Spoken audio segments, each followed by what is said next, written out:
Alright guys, so a few people have been asking about crickets and breeding crickets. Okay, go lay down. Sorry, the dogs are being a pest.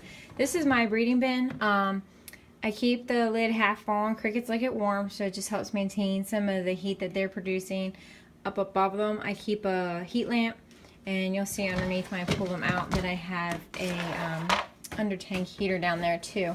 Particularly, it sits underneath the nurseries. So, what we've got here, all my adults, they fill their food. And then I have two bins. So this first one here, this is just wet soil. This is where the females will actually lay their eggs. I just put this one in here today. Cheap little Rubbermaid. You can buy a pack of 4 of them from the dollar store.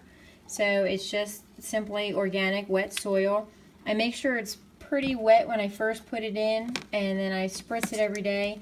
The heating coming from underneath will dry it out, and the eggs need it to be moist. This bin over here is my nursery. So I just moved these guys today. They haven't hatched, nothing's hatched yet. So there's no food. When I start seeing little pinheads, then I'm gonna start putting food in here. But in the meantime, I have a hide just to be ready for them. But let's get a close up. You can see all these little eggs. So this would have had that lid on it. If you leave the lid off, the females will dig, and a lot of times they're gonna eat the eggs. So you don't want to do that. Keep them covered with a screen, particularly metal. From what I understand, crickets will eat through the nylon screens, so I always use metal. And so my nursery also has a metal screen just to keep the adults from going in there and messing around with them and possibly, you know, cannibalizing the little ones as well as eating their food.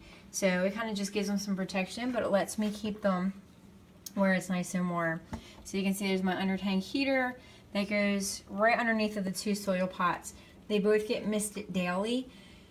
I leave 1 thing of soil for the crickets to breed in for 1 to 2 weeks. This last one I left in there for about a week and a half, and then I move it to the nursery. It's going to take another week or so for those eggs to hatch. But I should probably start seeing something within the next day or 2, because the initial set of eggs will start hatching soon. And then I leave it in there for about 2 weeks, kind of give a chance for everything to hatch, and then I remove that and restart the whole cycle. So I'll swap the other bucket into this one and let them start growing. Once they've grown, then they get you know, to a half decent size. Then they move into my feeder bucket and are fed off. And anything that I happen to already have in the meantime that's getting too big for the feeders, they come down here to the breeding bucket, and then we just rotate the cycle. That's it.